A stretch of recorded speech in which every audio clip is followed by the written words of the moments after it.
Hi, I'm Matthew Rempel, and welcome to the 5th episode in the Steps to a Sale-Ready Product workshop video series. Thank you, LITE, for partnering with us to make this possible, and if you've been following along with us this whole workshop series, you already have what you need to sell a product. This video is about how to take that product and go further, see the potential, and scale up. This episode is going to be a little bit more relaxed, we're going a little more unscripted, but it's also mostly about you already have what you need to make the product. And now it's about preparing for those next steps and making sure you can hit the potential when the opportunity strikes. So first, defining spec. Spec was an important thing that we discussed in the prototyping workshop. It's about what does it mean to succeed as a product. And in the prototype phase, you can do it on a very low budget. You can make small prototypes that can hit whatever that prototype spec is. When you're trying to produce a lot of the same product, you're going to need to have different systems. You're going to need to have different resources and assets in place to produce it consistently over time. So as you're thinking about how do you take this prototype and how do you make enough of it to make the product viable, you're going to need to build out your systems. You're going to need to list out the required assets that you need to produce to that specification. And one of the big questions that you need throughout the extended scale-up process is, what is this product for? You need to answer that question repeatedly, over and over and over. What is this product for? Who is it for? And how has that changed over time? Because products do change, pivots happen, organizations change. The people that you're serving now will have different needs in 5 years, most likely. And it might be that you need to create a second spec for a different product in your line, or the product that you have needs to change to match your audience, the viable market that you have. Looking at the things that we did in ideation and that we did in testing and measurement, you can do that over and over and over to make sure you're still on track with your product, even after you're out of the prototyping phase. There are moments where things have to change, and you go back to make new prototypes of old products. Looking at how those needs, wants, and pains change over time is going to be so important so that you can really understand who your customers are.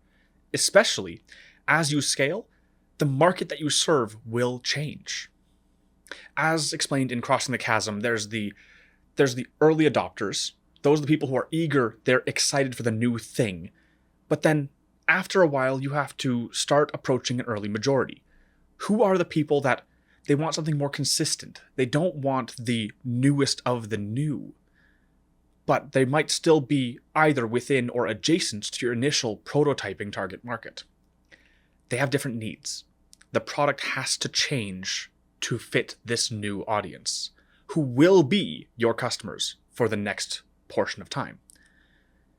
There are a bunch of these kinds of changes where the spec changes, who it is you're serving changes slightly, and what they need from the product is also different. One of the ways I like to explain this is like the difference between bake sales and store shelf specifications. If you're selling at a bake sale, it's really relaxed. You get to figure out what people like in a context where there's a lot less pressure. Whereas in store shelf specifications, it has to be consistent. You have to have everything in place, from regulatory, from having the barcode all outlined. There are so many other systems in place when you get to the store shelf that you really need to have different systems for the production of the product to make sure it will consistently hit that specification. Because at that point, it's not just your reputation, but it's also the reputation of the store that stocks your product. You exist within this ecosystem of other products, and you have to be hitting that specification. Otherwise, you will lose your space on the shelf. Because shelf space is valuable. And it's, in a sense, it's market share. It's talking about relationships. It's talking about growth systems, distribution. Each of those pieces might have something that influences your spec for the product as a whole. And within that kind of changing systems, you have to understand how your product will be used and sold. Because, like I mentioned before, you exist within this ecosystem of business, of products, of sales, of distribution. Any piece you aren't doing, the other actors, the other organizations or businesses in that system will want something. And your product needs to fit within their systems to be easy to use or sell. Let's say you're selling to another organization that uses your product to make their own. You have to be consistent enough that they can rely on your product to make theirs. That is another different kind of spec. The consistency that's required, the relationship that you have as a supplier to that company is another asset, or it's another element of a spec that you need to understand when you're building that product, when you're looking to scale it especially. And so continuously, as you're looking through the different functions of your product and the different customers that you'll be serving, spec will change. This is normal. It's expected. And so you should be ready for it. You should build systems that enable you to change spec when required. And elements of that could be seen as risk, but they could be seen as opportunity. And I encourage you to see it as an opportunity. Now, as we think about scaling up, more than just the spec, how do you make your product?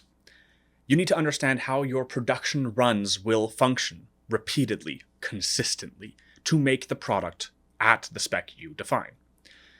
One of the great examples that exist is bakeries. There's a process for making one loaf of bread. There's a process for making an oven's worth of bread. And what that oven size is may change. What the process through the oven may change. But most bakeries, they have front-loading ovens that you keep at temperature once the day has started, and you put in a batch, leave it in until it's ready, pull it out, put the next batch in. The process of prepping the batch is very similar to making one loaf of bread, but scaled up with machinery to be able to do it faster, more consistently. It's not that much different to be making one batch versus 10 batches versus 100 batches once you have that system in place. There are small changes in bread chemistry and how it really works to be able to make that batch consistent, to make sure that each one is the same. Because baking and chemistry, they react slightly different at different scales, so you need to know how your process has to change at that scale. But once you know how to make one full industrial scale oven batch, you know how to make 100, you know how to make 1,000, you know how to make 10,000. And it's just a matter of how do you keep that oven in use to match your demand and your production capacity. There are some efficiencies that you get in that scale and repetition. For example, if you're baking one loaf of bread, you've got to prep the oven, you have to preheat, you have to make sure everything is ready in its spot.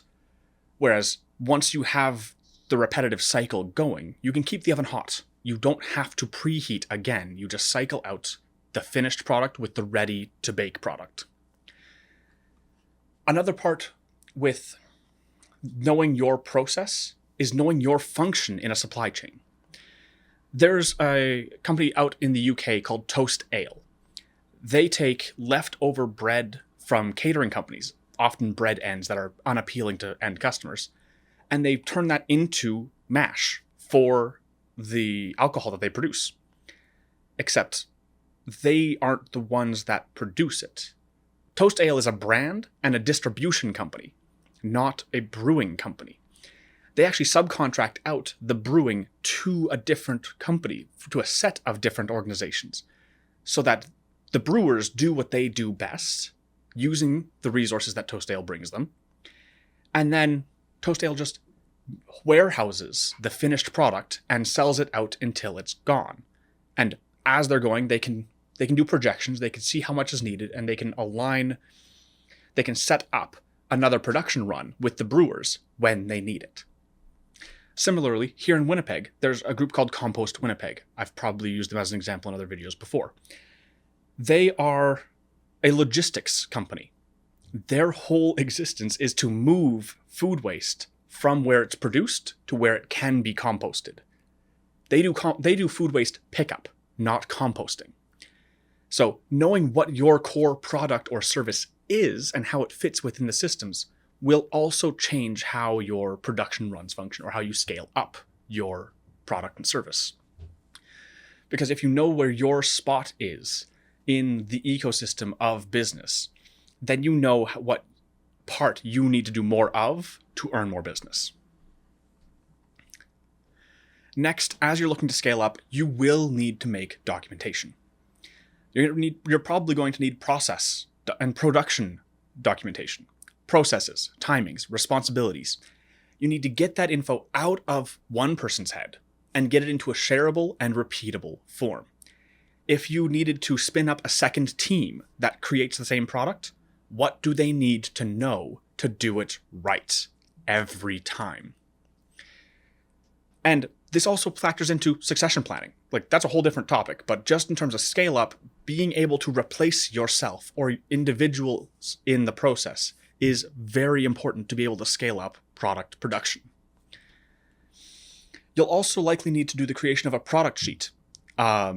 These are sales tools that you send to distributors or purchasers of your product and service so that they can see the full list of everything you offer. I'll see if I can put up one in the description, but really, it is a quick sheet that demonstrates these are the various products we offer at these prices. You can expect this kind of lead time for each, and this is what the usual price or the expected price will be for each. It makes it easy to make sales. It makes it easy to approach a potential customer that knows what they need, and they can just go through the list and say, yes, yes, no, no, no, yes, no. They can pick out what they need, and you don't need to do as much work to do the sales.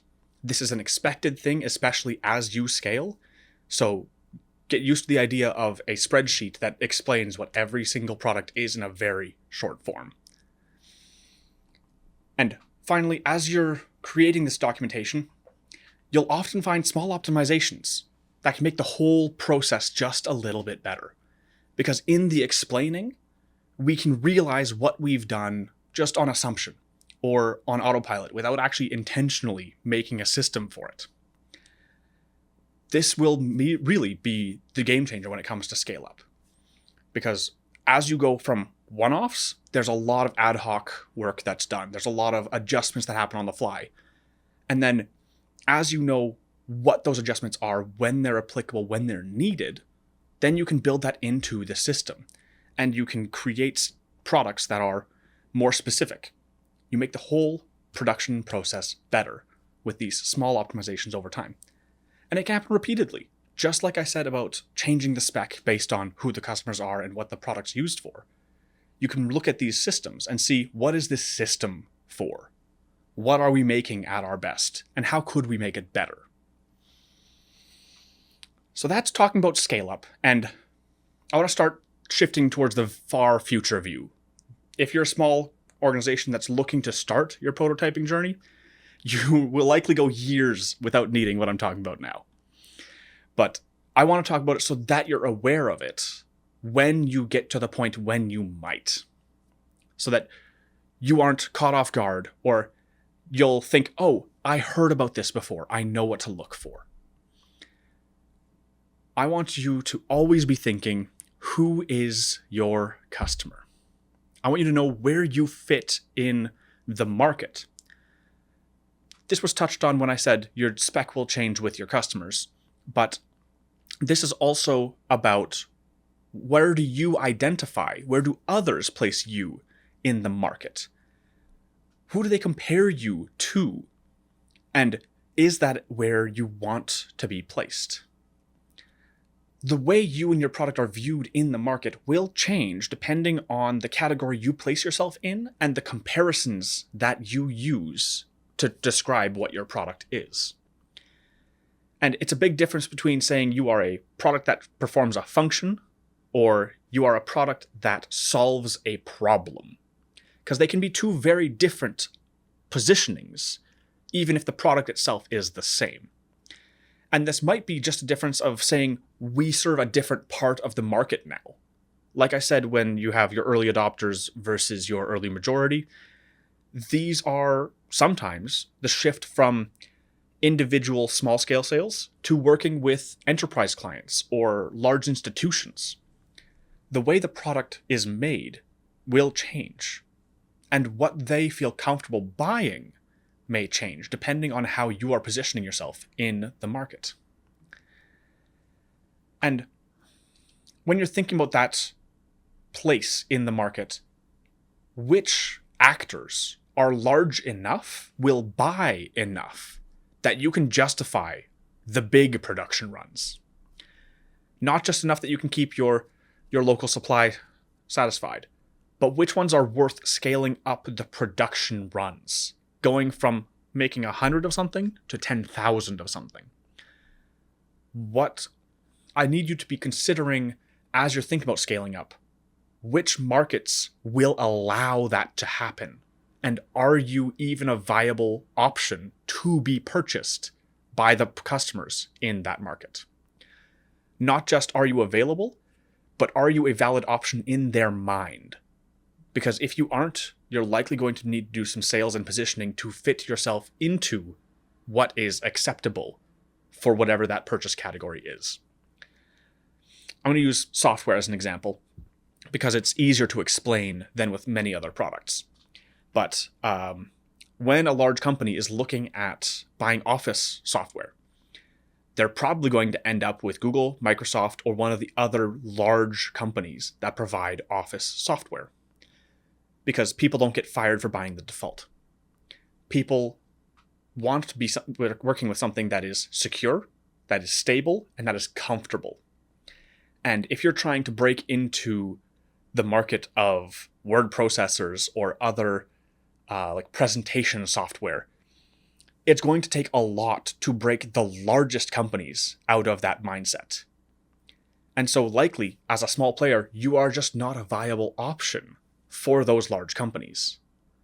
So in that case, what is? How could you adjust what you're making to either take more small customers or change up what you're making or the positioning of it to fit within the expectations of a larger customer? Another topic that you need to know about when you're considering scaling up and you're looking towards scale is you're going to need to balance scaling demand with your sales and production capacity. There's a lot of balancing that happens when you're working on scaling up. I was talking recently with some people that work in construction, and taking on too many jobs at once can kill a company. Earning more work can be exactly the thing that sinks an organization. Let me explain. For each piece of work, they need to put resources in before the product is finished and they receive their payments. So if you have to pay to do a production run of a product, how long will that product sit before it's sold? And how long after it's sold do you have to wait before you get paid? All of that is a lag where you need to have cash to cover it. If you have too many sales up front and they are not yet paid out, and you need to scale up your production to fit it, okay, how much cash do you have? How much time do you have? And if in the meantime those sales back out, what do you do with the product? Like, having cash tied up in products, it is still an asset on your balance sheet, but you don't have it to pay people. You don't have it to keep the company running. And so as you grow, you're going to have these seesawing effects, these ladderings, where as you produce more, you do need to bump sales to get it, but not too far, because then you need to produce more and you're carrying too much risk. Balancing that growth is a big part of scaling. And if you do not yet have a plan for what happens with that, I would strongly urge you to consider how much debt could you take on to keep the organization running while doing a big production run beyond your existing capacity. What kind of runway do you have before you have to make really hard decisions about how the company's run or who gets to stay employed? Because if it's not managed, those are the questions you have to make. Those are the decisions that you'll be forced to make instead of being intentional. And I would much rather see everyone that goes through these workshops be able to comfortably grow without having to make those kinds of decisions on a pressured moment. Okay, let's talk about some limiting factors. This is very closely linked to the balance of demand and production capacity. How long can your product sit on a shelf? A lot of the examples we've been using are from food products. So, how long can it sit? If your production run takes, let's say, 4 weeks to have a product made, packaged, and ready to be sold. Let's say it takes another 2 to 3 weeks for it to go out for delivery to a store. And then it sits in the back room for another week. Okay, we're already at 8 weeks from production.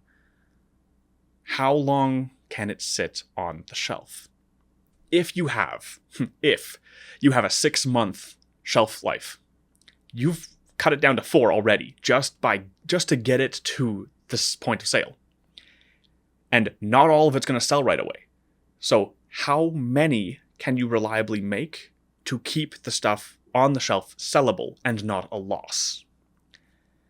If you're selling something that is not perishable, then we're going to think back in terms of that locked-in capital. How long can you afford to have your cash in that product instead of in your operational budget? I want you to keep that in mind whenever you're making any product. You are locking up assets into a product that you hope will sell for more. But how long can it sit? What is it worth to have more space on the shelf? Or what is it worth to have that cash in hand now to be able to respond to opportunities or to risks? Now, in terms of production capacity, how much can you make in a set time frame? Let's say I give you a month. What is the maximum that you could make of your product? If demand spikes and you need to make as much as you can right now, what's that cap? What's that top number? Because if you don't know that, you can't respond to opportunity in the same way. You can't take sales that could hit that top capacity. And it'll sneak up on you if you aren't ready and you don't know what that number is. All of a sudden, you have more sales than you can fulfill. And that's a problem because all of a sudden, your reputation is at stake. People might cancel orders. And canceled orders are likely non-returning customers. So, I want you to know how much you can make in that set time frame so that you know what you can sell, know when you're likely to reach that capacity, and know when you need to start working on expanding that capacity. Because whether it's you making it or a contractor making it, at some point you will likely need to work out a deal to make more of it. I want you to know when and how much lead time you need to get that started and running. I also want you to think about where will your products be stored between production and fulfillment to a customer. I've had to deal with this myself when I started up a really small product business. I had dice for Dungeons and Dragons sitting in my closet because that was the solution for storage between having ordered and sold the dice that I was a part of distributing. You need to have a plan for every product because if you don't have a storage space, it'll end up in the back rooms of the office. It'll be in the halls. It'll be taking up all the space that you need to keep doing work. And that also has a cost. It has an operational cost because likely you're going to be less efficient than you would be otherwise if your space is all taken up. But it also has a cost if you do have a warehousing solution, because every spot in the warehouse is going to cost money. If you either are renting a building or you're renting bays in a logistics and storage solution business, there will be a cost for each bit of storage that you need to take. And this plays into the idea of what's your production capacity. Because if your production runs are few and you produce a lot, then you need to store in between those production runs. If your production runs are many but small, then you might have a more difficult time balancing and responding to an immediate spike in demand. These are the kinds of balancing questions, again, that you need to be making as you're thinking about scale. Because more in storage means you can sell more now. But it also means you have to be paying to keep it in storage, whether internally through rent or space, or externally through cash to keep it stored. And you're going to find other limiting factors when you're looking to scale. When I was talking about creating documentation, this is another place to do it. Whenever you encounter a problem, I want you to write it down. I want you to write down any issues that occur in your production process as they happen, or in your operational processes. Most problems can be solved quickly, but then to prevent them in the future, you need to build systems, and systems require documentation. And the problems that happen in a run of 10 will be bigger when you do to a run of 100, and will be even bigger than that with a run of 1,000. But most of the foundational problems are likely similar. There are some problems that are distinctly problems of scaling, and we can talk about those another time. If you've got questions about those, please leave them in the comments. But with the kinds of organizations that I primarily work with, working on getting to the point of making 1,000 to 10,000 of something is where those problems are coming up. You'll need to be building systems. You'll need to figure out where those breakpoints or those problem spots are and work on them. So I want to come back to the idea of knowing who your customer is. This time we're going to talk in terms of systems and value maximization. I was recently at my local board game shop. I was asking if I could buy a board game. I'd looked online and I already knew the price from the actual production team that designed the board game. So buying direct had a specific price. I'm going to call it $250 for an example. But I went in and my local board game shop just down the street from me was selling it for about $220. How could it make sense that the designers and producers of this board game charge more than my local board game shop that's going to have it in stock? I can walk in and pick it up. Like, the $250 wasn't even counting shipping. Shipping was on top of that price. The base price of the game is $220 versus $250. In this case, I'm not actually the customer of the board game developers. The local board game shop is. They need those local shops to exist, to be a marketing channel, to be a distribution channel. They fill so many of the operational parts of actually selling board games that it's worth them earning far less on a sale through a board game shop and earning extra margin on a direct sale because the local shops handle so much of that process. So I'm not the actual customer of the board game designers. The board game shop is. So I need you to think about, for your market, for your products, who are the customers? Are there institutional customers? Are there businesses, a category of business that exist actually as your customer instead of the end user of your products? If you'd like to think more about that, there's a video on this channel about the similarities between impact business and music as a career, and how the actual value being produced often isn't captured in terms of financial value by the end users paying for the products. But instead, there are cycles, there are systems that allow the value to be produced, and people other than the end users are often paying for it. I also want you to think about, where do you exist in the market? There's almost always a chain from raw material to producers, to distributors, to retail stores or websites, to customers. Knowing where you exist in that market or in that chain rather, will explain who your customers are more likely to be. If you're dealing with the production of raw materials, okay, you need to deal with producers as your main customer. If you're producing a product or service, you might have a distributor that you sell them to, or a retailer, so you skip the distribution step and you sell directly to a retail store. There's often direct-to-consumer models, which connect production chains straight to customers, handling their own distribution and retail functions. But I want you to make that choice intentionally as you think about scale, because you might not want to handle the retail function. It's a massive pain. There's a lot of admin that goes into it. There's a lot of customer service aspects that go into that. And if you work with a retail store, they handle it. That's their job. That's why they get paid the difference between what you charge for the product and what they charge the customer for that product. Same with distributors. You might work with a distributor who has access to a far larger retail market than you do, because that's their job. They're good at that. If you understand where you fit in your chain of value as it gets towards the end user or the value purchaser, you'll be more likely to be able to scale up to meet that function within the market.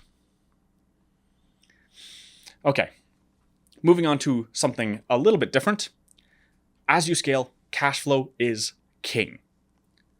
This is what I was trying to allude to when I was talking about how long can your products sit on a shelf, especially if they are non-perishable.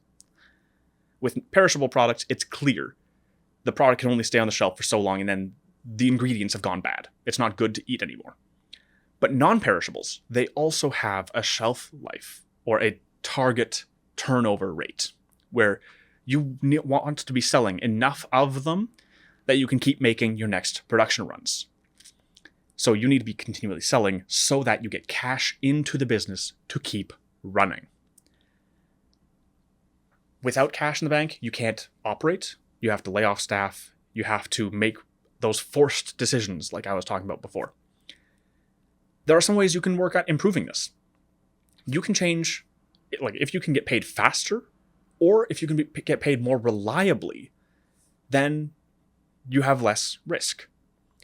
If you get paid on delivery of a product, that is fantastic. The moment you hand off the product that has stored that cash as you produced it, and you receive payment, great, you can go make more. You can go do the functions that you have to stay in business. If you are going to be paid reliably, if people have paid to subscribe to get what you make every month, every other month, and they reliably pay you money so that you will deliver that to them, fantastic. You can make better projections. You can make better predictions about what the future will look like and how much money you'll have each month. If you can get paid in advance of making something, even better, because then you have the cash and you can use that to make the product instead of upfronting your own cash to make it. On the other hand, if it takes 60, 90, 120 days after delivery for you to get paid, you're having to wait on that cash. That is more risk in terms of each product production run. Because if between receiving the product and paying you, your customer goes out of business or goes through bankruptcy, you're going to have problems because you are going to be a creditor and you're not going to be paid fully for that product you've delivered. Another thing we can look at is, how do your customers pay you? Is it through credit cards, where a credit card company has fronted the money and they take a percentage of that transaction in exchange for you getting the money right now? Or are there other ways that you get paid? Is it on an invoice basis? Is it prepaid? Do they pay in advance of the prototype even being made, like a Kickstarter? Or, not quite true. Before the prototype is finished to the production and delivery quality? Then you have a better chance of surviving as an organization. You'll have the chance to see where your other risk areas lie, the non-financial risks. And finally, how do your customers come back? How do they hear about more products? How do they hear about when they should restock on the product that you sell? Is there any mechanism for them to reliably come back? Is there a habitual or a structural form that encourages them to come back and buy again? Is your product a good fit for that?